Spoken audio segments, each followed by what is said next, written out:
Welcome to top headlines. రాష్ట్రంలో ఉన్న అన్ని వ్యవస్థలన్నీ గాడిలో పెట్టేందుకు ప్రయత్నిస్తున్నామన్నారు సీఎం చంద్రబాబు నాయుడు. బడ్జెట్ పై శుక్రవారం ఆయన అసెంబ్లీలో మాట్లాడుతూ గత ప్రభుత్వం చేసిన అప్పులు తప్పులే రాష్ట్రానికి శాపంగా మారాయన్నారు. రాష్ట్రాన్ని మళ్లీ ఆర్థికంగా నిలబెట్టాలనే కూటమిగా ఏర్పడి పోటీ చేసినట్లు తెలిపారు. 93% స్ట్రైక్ రేట్ తో గెలవడం ఒక చరిత్ర అని చెప్పారు. మోదీ, పవన్ తనపై ఎంతో నమ్మకం పెట్టుకున్నారని దాన్ని నిలబెట్టుకునేందుకే తనకు శక్తి ఉన్నంత వరకు కృషి చేస్తారని తెలిపారు. 2014లో రాష్ట్ర విభజన సమయంలో చాలా సమస్యల్ని ఎదుర్కొన్నామని, మనకు లోటు కరెంటు ఉండదని గుర్తు చేశారు. ఆ పరిస్థితి నుంచి మిగులు కరెంటు పరిస్థితికి తీసుకొచ్చామన్నారు. మళ్ళీ ఒక 10 సంవత్సరాలు మేము అధికారం లేకుండా ఉండే పరిస్థితికి వచ్చాం.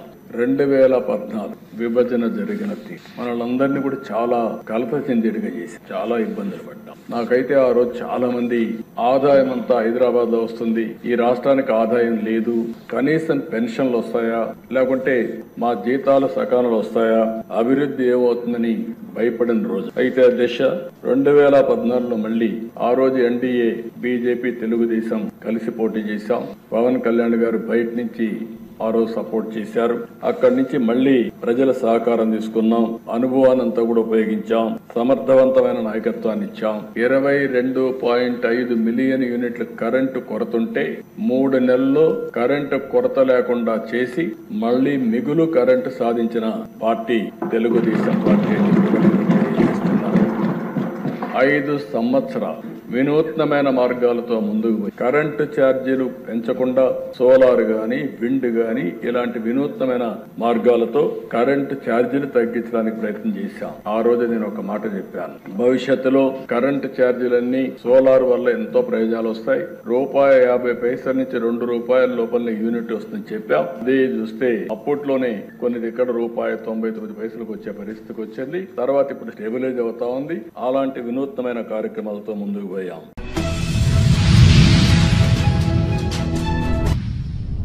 FIFA friendly football match poster ను సీఎం రేవంత్ రెడ్డి ఆవిష్కరించారు. ఇండియా వర్సెస్ మలేషియాల మధ్య friendly football match sports authority of Telangana ఆధ్వర్యంలో ఈ నెల 18న గచ్చిబౌలి స్టేడియంలో జరగనుంది. ఇందుకు సంబంధించిన పోస్టర్ ను సీఎం రేవంత్ రెడ్డి తన నివాసంలో ఆవిష్కరించారు. ఈ కార్యక్రమంలో డిప్యూటీ సీఎం బట్టి విక్రమార్క, మంత్రులు శ్రీధర్ బాబు, పొన్నం ప్రభాకర్, ప్రభుత్వ సలహాదారులు K Keshava Rao, Vem Narender Reddy, Srinivasaraju, sports authority of Telangana chairman Sivasenareddy, TPCC అధ్యక్షుడు MLC Mahesh Kumar Goud, Madhu Yashki Goud, sports authority chairman K Sivasenareddy ఉన్నతాధికారులు ఉన్నారు.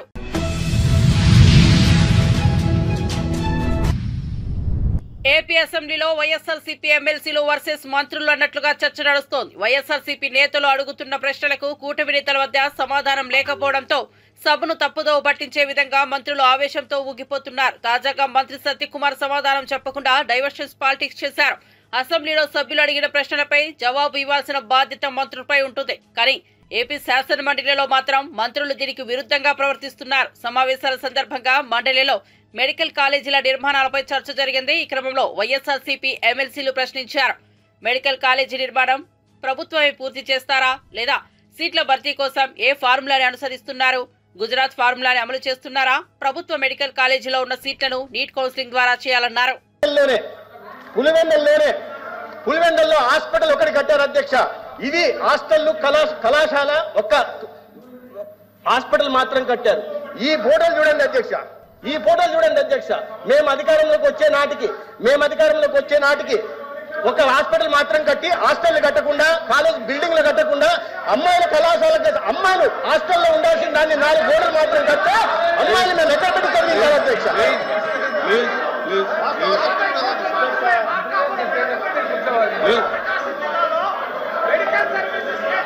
అధ్యక్ష 70% బోధనా సిబ్బంది లేకుండా, 70% బోధనా సిబ్బంది లేకుండా వైద్య విద్యను, నాణ్యమైన వైద్య విద్యను విద్యార్థులకు ఏ రకంగా అందించాలో చెప్పండి అధ్యక్ష. అధ్యక్ష 60% మౌలిక సదుపాయాల కల్పన లేకుండా, హాస్టల్లో లేకుండా చదువుకుంటున్న విద్యార్థులను ఏ హాస్టల్లో చేర్పించాలా, అమ్మాయిలు ఏ చెట్ల కింద చదివించాలా, ఎక్కడ ఉంచాలో సమాధానం చెప్పాల్సిన బాధ్యత గతంలో ముఖ్యమంత్రిగా ఉన్న వాళ్ళకి చెప్పాలి ఉండే అధ్యక్ష. కానీ నిస్సిగ్గుగా నిర్లజ్జగా ప్రతిరోజు విద్యార్థులు అపోహలు సృష్టించే ప్రయత్నం చేస్తారు అధ్యక్ష. మొన్నటికి మొన్న 8,500 కోట్లతో నేను 17 కళాశాలను నిర్మించానని నిస్సిగ్గుగా గతంలో ముఖ్యమంత్రిగా ఉంటున్న వ్యక్తి చెప్తున్నారంటే అపోహలు సృష్టించడం మంచిది కాదు అధ్యక్ష. ప్రభుత్వం ఏదైనా సరే ప్రభుత్వం ఉన్నప్పుడు తర్వాత ప్రభుత్వం బాధ్యతలు తీసుకోవాల్సింది. కానీ నేను నిర్మించానని నిర్మించాలని అపోహలు చెప్తుంటే సంపద సృష్టిస్తారని విద్యార్థులు చెప్తే ఇవాళ విద్యార్థులకు 17 కళాశాలలు లేక విద్యార్థులంతా చదువులకు దూరం అయిపోతున్నారని చెప్తున్నారు. 750 సీట్లు 700 సీట్లు రావాల్సిన సీట్లు రాలేదంటున్నారు. దీనికి బాధ్యత వహించాల్సింది ఎవరు? దీనికి మౌలిక సదుపాయాలు కల్పించాల్సిన బాధ్యత ఎవరిది? ఫ్యాకల్టీ డెఫిషియన్సీకి కారణం ఎవరు? సమాధానం చెప్పండి అధ్యక్ష. ఇది సమాధానం చెప్పాల్సిందిగా మీరు కోరాలి అధ్యక్ష. ఆ పార్టీ గౌరవ సభ్యులు నేను అడుగుతున్నాను. వాళ్ళ ముఖ్యమంత్రి గారు రోజు అబద్ధాలను వండి వారిస్తుంటే, అసత్యాలను చెప్తుంటే ఈ రకంగా దీని సమర్థత లేదా అధ్యక్ష? సమర్థత ఉంది అధ్యక్ష. రికార్డు స్థాయిలో ఒక సంవత్సరంలో తాడేపల్లి భవనాన్ని కట్టారు అధ్యక్ష. రికార్డు స్థాయిలో 26 జిల్లాల్లో ప్రభుత్వ ఆస్తుల్ని, రవాణా శాఖ సంబంధించిన ఆస్తులు తీసుకుని వైఎస్ఆర్సీపీ పార్టీ కార్యాలయాన్ని కట్టారు అధ్యక్ష. విసిగొండ గుండు కట్టి 410 కోట్లతో విలాసవంతుల భవనాలు నిర్మిస్తున్నారు. కానీ పేద విద్యార్థులకు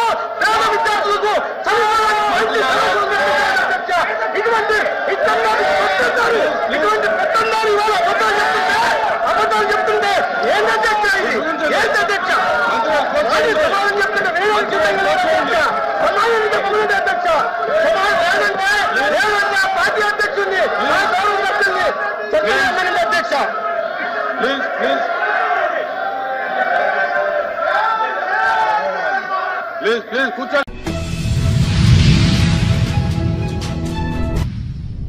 బడ్జెట్ పై బహిరంగ చర్చకు సిద్ధమంటూ సీఎం చంద్రబాబుతో సహా మంత్రులకు మాజీ మంత్రి కాకాని గోవర్ధన్ రెడ్డి సవాల్ విసిరారు. ఆయన మీడియాతో మాట్లాడుతూ సూపర్ 6 పథకాలు అమలు చేసే అవకాశం లేదని, అందుకు ఈ బడ్జెట్ ప్రవేశపెట్టిన తీరే నిదర్శనమన్నారు. శాసన మండలిలో బడ్జెట్ పై మాజీ ఆర్థిక మంత్రి యనమల రామకృష్ణుడు చేసిన ప్రసంగాన్ని కాకాని ఖండించారు. ప్రభుత్వంలో దాపురించింది మనందరం చూసాం. అటువంటిది జగన్మోహన్ రెడ్డి గారు ముఖ్యమంత్రి అయిన తర్వాత 80,454 కోట్ల రూపాయలకు సంబంధించినటువంటి ఆపరేషన్స్ కమెన్స్ అయ్యాయి. మెమోరాండం ఆఫ్ అండర్స్టాండింగ్ కాదు, వాళ్ళు దానికి సంబంధించినటువంటి ఉత్పత్తులు ప్రారంభించారు. అంత పెట్టుబడులు తీసుకొచ్చి అది mega and large and mega projects గురించి మాట్లాడుతున్నాను. లార్జ్ అండ్ మెగా ప్రాజెక్ట్స్కు సంబంధించి 80,454 కోట్ల రూపాయలకు సంబంధించినటువంటి పెట్టుబడులతో ఆ కంపెనీలు వాటి పనులు ప్రారంభించి పనులు జరుగుతున్నాయి. ఈరోజు ప్రోడక్ట్స్ ఈరోజు వాటికి సంబంధించినటువంటి ఆ కమెన్స్ అనేటువంటి సందర్భం. దాంతోపాటు 3,94,000 ఎంఎస్ఎంఈస్ ప్రారంభమైనాయి. ఈరోజు micro small and medium entrepreneurs ఏదైతే ఉందో వాళ్ళు దాదాపుగా 3,94,000 యూనిట్లు ప్రారంభమయ్యాయి. కాబట్టి ఈరోజు ఏ విధంగా అభివృద్ధి చెందింది, ఏ విధంగా అభివృద్ధి ఉంది అనేటువంటి దాన్ని చూడాలంటే ఈరోజు నువ్వు అభివృద్ధితో పోల్చుకుంటే ఈరోజు ఒక్కసారి చూస్తే ఏదైతే గ్రాస్ వాల్యూ యాడెడ్ ఉందో ఆ గ్రాస్ వాల్యూ యాడెడ్ చూస్తే స్టేట్ కంట్రిబ్యూషన్ ఏ విధంగా ఉంది అని చూస్తే నేషనల్ కంట్రిబ్యూషన్కి gross value added of national gross value యాడెడ్కి ఈరోజు గ్రాస్ స్టేట్ వాల్యూ యాడెడ్ ఏ విధంగా ఉందంటే మన కంట్రిబ్యూషన్ ఏ విధంగా ఉందంటే 2014 నుంచి 2019 వరకు జీబీఏకి సంబంధించినటువంటి స్టేట్ కంట్రిబ్యూషన్ వచ్చి 2.86% చంద్రబాబు నాయుడు గారు ముఖ్యమంత్రిగా ఉన్నప్పుడు. జగన్మోహన్ రెడ్డి గారు ముఖ్యమంత్రి అయిన తర్వాత 2019 నుంచి 2024 వరకు 4.07%. అంటే నీ హయాంలో కేవలం 2.86% మాత్రమే నేషనల్ జీవీఏకి మన కంట్రిబ్యూషన్ ఉంటే జిఎస్వీఏ కంట్రిబ్యూషను.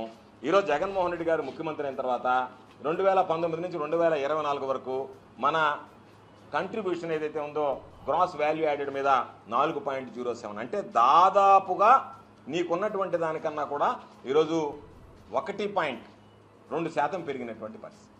కాబట్టి ఈరోజు ప్రతి ఒక్కటి చూస్తే దానికన్నా 45% అధికమైంది గతంలో నువ్వు ఉన్నటువంటి దానికన్నా.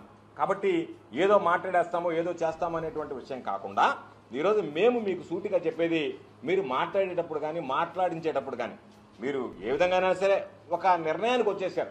ప్రజలకు మనం సూపర్ 6 ఇవ్వకూడదు, ఇవ్వడానికి వీలు లేదు, దాని ప్రకారం మీరు నడుచుకుంటున్నారు. ఏమీ అభ్యంతరం లేదు. మీరు ప్రజల పాపం ఓట్లు వేశారు. ఈరోజు అమాయకంగా మిమ్మల్ని చూసి వాళ్ళు బలైపోతున్నారని చెప్పి మాకు బాధ ఉంది కాబట్టి మేము ప్రశ్నిస్తున్నాం. మీరు మోసం చేస్తారని చెప్పినటువంటిది ఆనవాయితీ, చంద్రబాబు నాయుడు గారు ఆనవాయితీ, కొత్తగా వచ్చినటువంటిది ఏం లేదు. దానిని మోసం చేయడానికి, ఆ సూపర్ 6 ఎగ్గొట్టడానికి మీరు ప్రత్యామ్నాయాలు ఆలోచన చేస్తూ ఆ బురద వైఎస్ఆర్ కాంగ్రెస్ పార్టీ మీద, జగన్మోహన్ రెడ్డి గారి మీద వేసి ఏదో ఒక విధంగా పబ్బం గడుపుకోవాలనేటువంటి ఆలోచన చేయడం శోచనీయం. ఇది మీకు తగదు అని చెప్పి తెలియజేస్తున్నాం.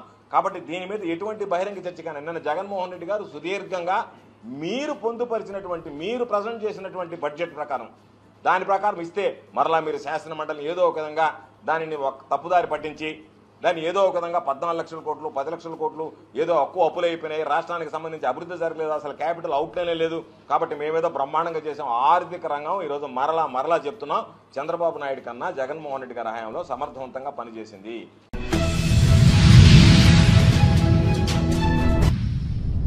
హైదరాబాద్ లో ఏడాది లోక్ మంథన్ జరగడం సంతోషంగా ఉందన్నారు కేంద్ర మంత్రి కిషన్ రెడ్డి. శిల్పకళా వేదికలో ఈ నెల 21 నుంచి 21 వరకు లోక్ మంథన్ జరుగుతుందని ఆయన తెలిపారు. శుక్రవారం హైదరాబాద్ లో ఉన్న బేగంపేట పర్యాటక భవన్ లో లోక్ మంథన్ పై కేంద్ర మంత్రి కిషన్ రెడ్డి ప్రెస్ మీట్ నిర్వహించారు. ఈ సందర్భంగా ఆయన మాట్లాడుతూ అంతర్జాతీయ సాంస్కృతిక మహోత్సవంగా లోక్ మంథన్ నిర్వహిస్తున్నట్లు చెప్పారు. ఈ లోక్ మంథన్ కార్యక్రమంలో కవులు, కళాకారులు, విదేశీ అతిథులు పాల్గొంటారని పేర్కొన్నారు. ఈ నెల 21న స్టాళ్లు, సాంస్కృతిక కార్యక్రమాలను వెంకయ్యనాయుడు ప్రారంభిస్తారని, ఈ నెల 22న లోక్ మంథన్ కు రాష్ట్రపతి ద్రౌపది ముర్ము ప్రారంభిస్తారని కిషన్ రెడ్డి స్పష్టం చేశారు. ప్రారంభిస్తే ఒక రోజు ముందు 21వ తేదీ నాడు భారతదేశ మాజీ ఉపరాష్ట్రపతి అయినటువంటి గౌరవనీయులు వెంకయ్యనాయుడు గారు 21వ తేదీ ఆ యొక్క ఎగ్జిబిషన్కి సంబంధించినటువంటి స్టాల్స్ కానీ కల్చరల్ యాక్టివిటీ సాంస్కృతిక ఉత్సవాలకు వెంకయ్యనాయుడు గారు ప్రారంభిస్తారు. దీనికోసము మనకందరికీ తెలుసు, మరి ఇక్కడ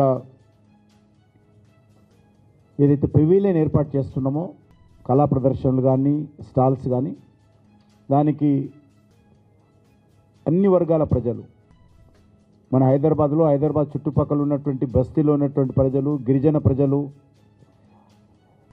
ప్రజల నుంచి మొదలు పెడితే ఐటీ సాఫ్ట్వేర్ ఇంజనీర్స్ వరకు కూడా అది చూడడానికి వచ్చే విధంగా వాళ్ళను ఆహ్వానిస్తూ ఉన్నాం.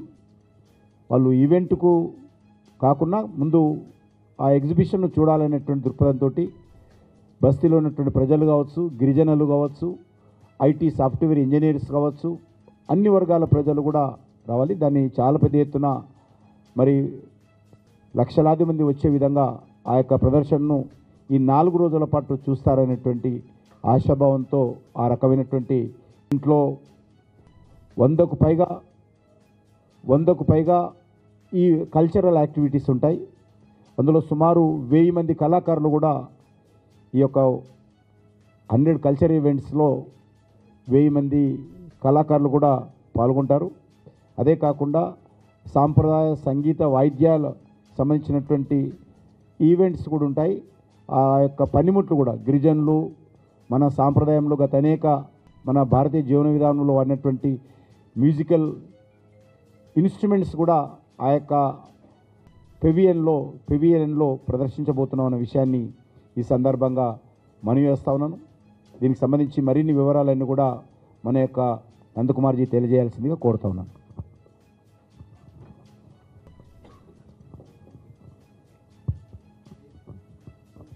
नमस्कार आदरणीय केंद्र मंत्री किशन रेड्डी गारू ఈ యొక్క భగవాన్ బిర్సా ముండా జయంతి సందర్భంగా భారత ప్రభుత్వం కూడా గతంలో ఒక నిర్ణయం తీసుకున్నది. ఈరోజు జాతీయ గిరిజన గౌరవ దినోత్సవం కింద ప్రకటిస్తున్నాం. కాబట్టి లోకమంతంలో కూడా వందలాది మంది గిరిజన కళాకారులు కూడా పాల్గొంటారు. వందలాది మంది గిరిజనకు సంబంధించినటువంటి చేతి వృత్తులు ఏవైతే తయారు చేస్తారో అవన్నీ కూడా అక్కడ ప్రదర్శిస్తారు. కళా ప్రదర్శనలు ఉంటాయి, స్టాల్స్ ఉంటాయి. ఆ స్టాల్స్లలో అనేక రకాల వస్తువులు ప్రజలకు తమ యొక్క నైపుణ్యాన్ని ప్రదర్శించేటువంటి కార్యక్రమం కూడా కొనసాగుతుంది.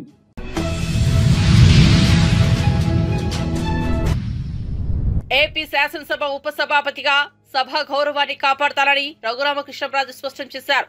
ప్రజలు ఇవ్వని ప్రతిపక్ష హోదా కోసం జగన్ మారాం చేయకుండా అసెంబ్లీకి రావాలని రఘురామ హితవు పలికారు.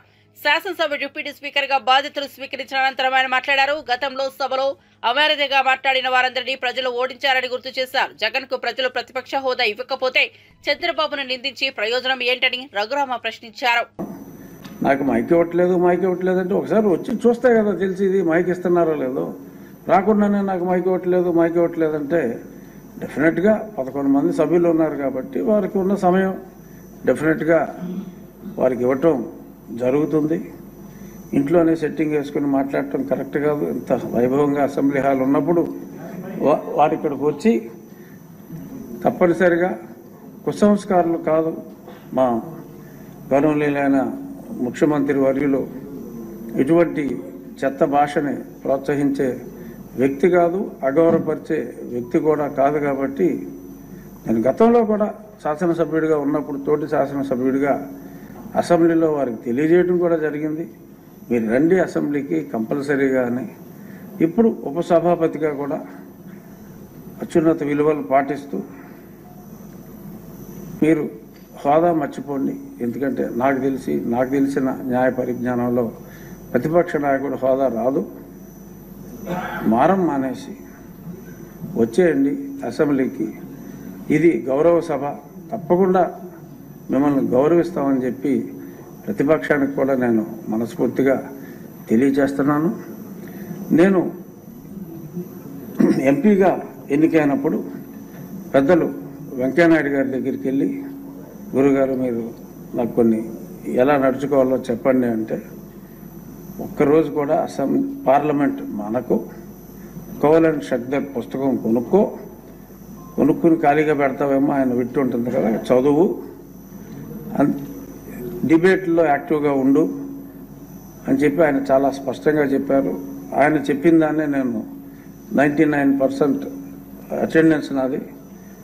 ఒకరోజు సంతకం పెడతాం మర్చిపోయా, ఒక్కరోజు మటుకు కరోనా వచ్చినప్పుడు వెళ్ళలేకపోయా, 2 రోజులు నేను సభకి అటెండ్ అవ్వలేకపోయాను. సో అందరికీ ఇందాక లోకేష్ గారు కూడా అన్నారు చాలామంది కొత్త వాళ్ళు ఉన్నారని.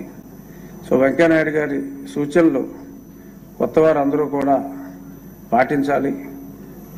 మీరందరూ అందరి శాసనసభ్యులకి కూడా తప్పకుండా మాట్లాడే అవకాశం ఉండాలి అనేది నా అభిమతం కూడా.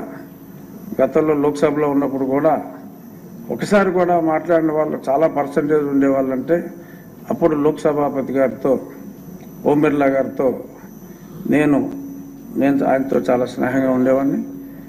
ఈ అందరికీ మాట్లాడే అవకాశం రావాలి అంటే ఎవరైనా మాట్లాడకపోతే వాళ్ళని వెతికి ఈరోజు నువ్వు మాట్లాడాలి అని చెప్పి ఇన్సిస్ట్ చేసి కూడా మాట్లాడించారు. అలాగా ఏ ఒక్కరిని కూడా అవకాశం ఉన్నంత వరకు నేను వదలను, కంపల్సరీగా మాట్లాడమనే కోరుకుంటాను. సమయం ఉన్నప్పుడు లైబ్రరీకి వెళ్ళి మరి గతంలో పెద్దలందరూ మాట్లాడిన ఆనిముత్యాలు లాంటి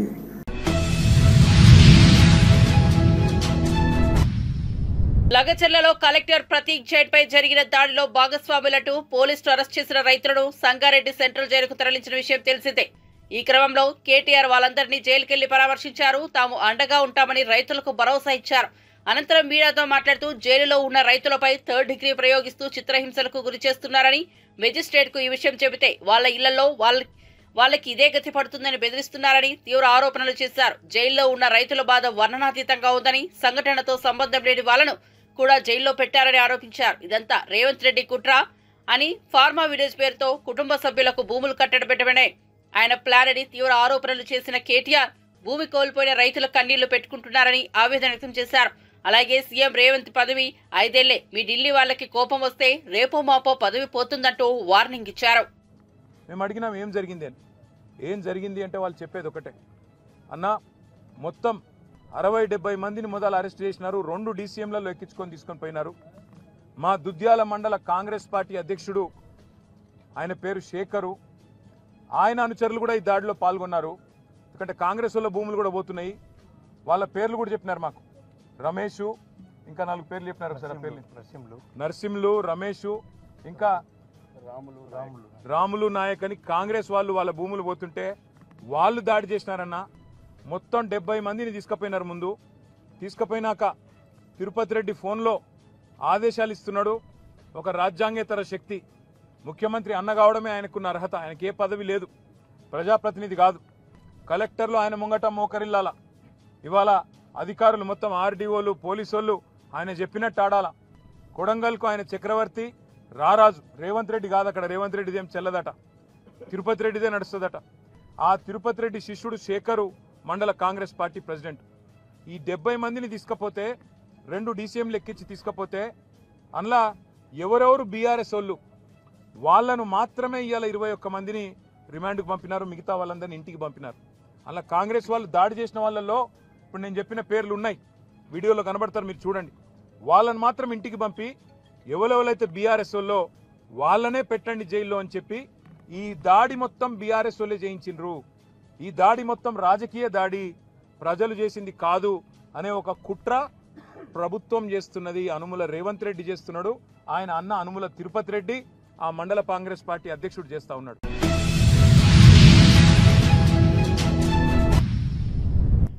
ప్రభుత్వ ప్రోత్సాహం వల్ల అంతర్జాతీయ కంపెనీలు తెలంగాణలో పెట్టుబడులు పెట్టేందుకు ముందుకు వస్తున్నాయని ఐటీ పరిశ్రమల శాఖ మంత్రి శ్రీధర్ బాబు చెప్పారు. రాష్ట్రంలో పెట్టుబడులకు ఎన్నో అవకాశాలు ఉన్నాయని, ఇన్వెస్టర్లకు ప్రభుత్వం తరపున సహకారం అందిస్తామన్నారు. అలెగ్రో మైక్రో సిస్టమ్ తో శుక్రవారం తెలంగాణ ప్రభుత్వం ఎంఓయూ కుదుర్చుకుంది. ఈ మేరకు మంత్రి శ్రీధర్ బాబుతో ఆ సంస్థ సీఈఓ వినీత్ నేతృత్వంలోని సంస్థ ప్రతినిధులు బృందం హైదరాబాద్ లో భేటీ అయ్యారు. ఈ సందర్భంగా ఈ అవగాహన ఒప్పందానికి సంబంధించిన వివరాలను ఆ సంస్థ సీఈఓతో కలిసి మంత్రి శ్రీధర్ బాబు వెల్లడించారు. రాష్ట్రంలో సెమీ కండక్టర్లకు సంబంధించి R&D సెంటర్ను ఏర్పాటు చేయబోతున్నట్లు మంత్రి తెలిపారు. ఎంప్లాయ్మెంట్ చేసుకుంటామని, దానికి సంబంధించి ఈ మైక్రో సిస్టమ్స్ కి సంబంధించిన అంశం విషయంలో రాబోయే కాలంలో ఈవీ అదేవిధంగా సెమీ కండక్టర్స్ సంబంధించిన అంశాలు, ఇక్కడ ఉన్న డిజైన్ కంపెనీస్ ప్రథమంగా రాబోయే కాలంలో ఇక్కడున్న వాతావరణంలో, ప్రధానంగా పారిశ్రామిక వాతావరణంలో పెద్ద ఎత్తున తెలంగాణ రాష్ట్రం ఉన్న అవకాశాలను దృష్టిలో పెట్టుకుని వారు ఇక్కడికి రావటం, ఆలోచన చేసి నిర్ణయం తీసుకోవటం పట్ల మేము హర్షం వ్యక్తం చేస్తూ స్వాగతం పలుకుతా ఉన్నాం. We are welcoming Allegro Microsystem for launching their R&D center in Hyderabad. We are extending on behalf of the state of Telangana, our government, we are extending all the support to the Allegro Microsystems who made a decision to put up their R&D center in Hyderabad. This R&D center primarily will be employing about nearly 500 people in their center. And about Allegro Microsystem, the CEO, Mr. Vineet Narwal Wala, he is the CEO who had come here. We would also try to share his company's profile. But this is a big global company which are into microsystem, which they are into EVs. They have a huge presence in EV manufacturing components, and they are also trying to see and explore their existence and their market in the semiconductors arena. And they have seen, much market is available in India, especially in Hyderabad, and that is the reason that they have, shared with us. And on behalf of our government, on behalf of our industry department, we gave all the assurance that we will be supporting this R&D center of Allegro Microsystem. On this occasion, I would like to congratulate and thank Allegro Microsystem for showing the confidence on the state of Telangana, on our government, and I wish you all the best and good luck. Now I would like to request Mr. Vineet Ji, who is the CEO of Allegro Microsystem, to say a few words. Okay. Thank you, Honorable Minister. Really excited to be here to inaugurate our global R&D center in Hyderabad. We are a company that's been around for almost 100 years. We're listed on the NASDAQ.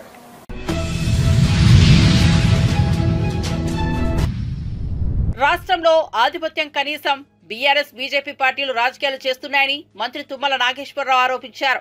సచివాలయంలో ఆయన మీడియాతో మాట్లాడుతూ దేశంలోనే record స్థాయిలో ధాన్యం ఉత్పత్తి సాధించామని పేర్కొన్నారు. 40 లక్షల ఎకరాల్లో రైతులు సన్నవడ్లను పండించారని తెలిపారు. 28 జిల్లాల్లో ధాన్యం కొనుగోలు ఊపందుకున్నాయని అన్నారు. ఇప్పటివరకు ఏడాది 9.5 మెట్రిక్ టన్నుల ధాన్యం కొనుగోలు చేశామని తెలిపారు. రాష్ట్రంలో అధికారం కోల్పోయిన వారి ఇటీవల ప్రభుత్వంపై లేనిపోని ఆరోపణలు చేస్తున్నారని ఫైర్ అయ్యారు.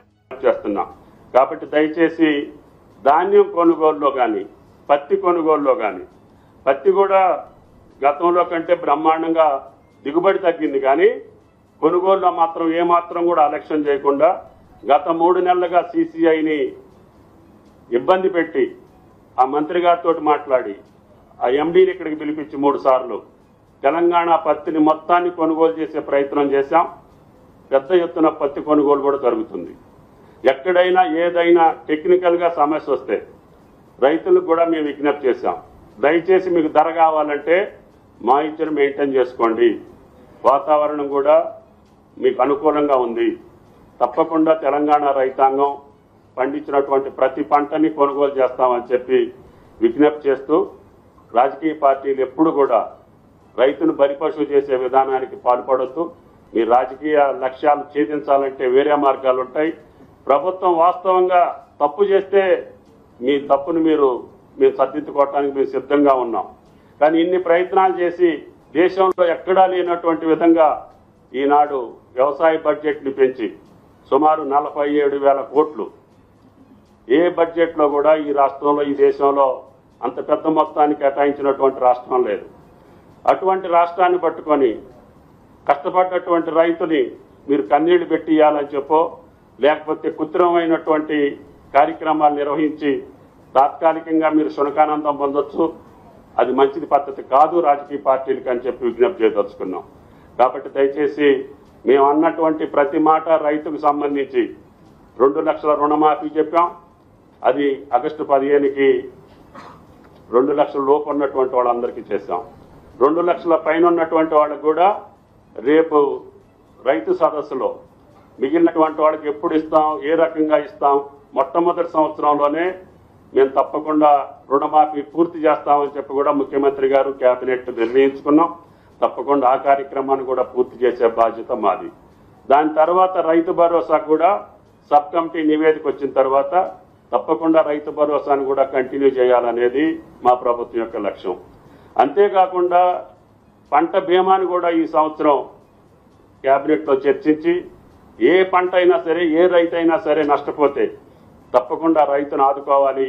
అవసరమైతే ఆ రైతుల యొక్క ప్రీమియం కూడా రాష్ట్ర ప్రభుత్వమే భరాయించి అకాల వర్షాలకో ప్రకృతి వైపరీత్యాలకో నష్టం జరిగితే ఆ పంట నష్టం వచ్చేటట్టుగా రైతును ఆదుకోవాలన్న ఏకైక ప్రభుత్వం భారతదేశంలో తెలంగాణ ప్రభుత్వం. ఇన్ని కార్యక్రమాలు చేస్తున్నటువంటి ప్రభుత్వం, గతంలో వాళ్ళు ఎగవేసినటువంటి రైతు బంధుని చెల్లించినటువంటి ప్రభుత్వం, అదేవిధంగా అన్ని డిపార్ట్మెంట్లో ఉన్నటువంటి బాకీల్ని తీర్చి కొత్త విధానానికి పోతా ఉన్నాం. కాబట్టి దయచేసి తెలంగాణ రైతుని ఇబ్బంది పెట్టేటటువంటి మీ రాజకీయ క్రీడ మానేయమని చెప్పి ఆ రాజకీయ పార్టీలకు విజ్ఞప్తి చేస్తున్నాం. Thank you.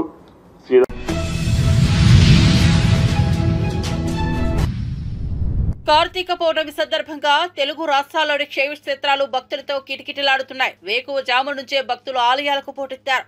సముద్ర నదీ తీరాల్లో పుణ్య స్నానాలు ఆచరించి మొక్కులు తీర్చుకున్నారు. కృష్ణా జిల్లా మచిలీపట్నంలోని మంగినపూడిల బీచ్ లో పుణ్య స్నానాల కోసం తెల్లవారుజాము నుంచే భక్తులు భారీగా తరలివచ్చారు. సాగర హారతితో సముద్ర స్నానాలను మంత్రి కొల్లు రవీంద్ర ప్రారంభించారు.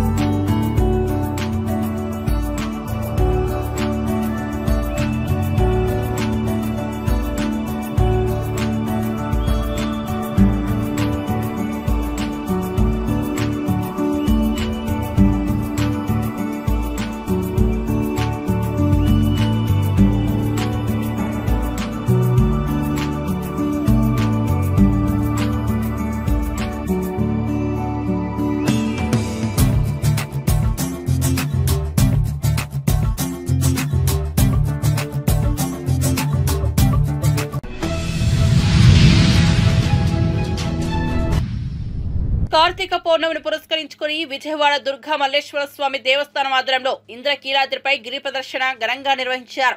తెల్లవారుజామున ఇంద్రకీలాద్రి ఘాట్ రోడ్డుని కామధేను అమ్మవారి ఆలయం వద్ద గిరి ప్రదర్శనను ఈవో కెఎస్ రామారావు దంపతులు వేద పండితులు ప్రారంభించారు. కుమ్మరపాలెం సితారా సెంటర్ పాల ఫ్యాక్టరీ మీదుగా ఇంద్రకీలాద్రి వరకు గిరి ప్రదర్శన జరిగింది.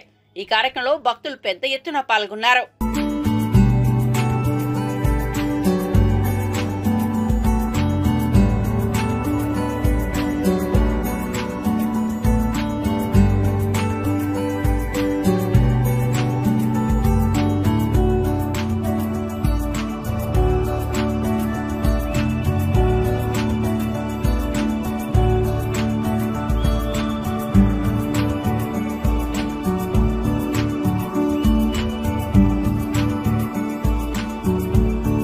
కార్తీక మాస సందర్భంగా ఈ రోజు గిరి ప్రదక్షిణ విశేష ప్రాధాన్యతను సంతరించుకుంది.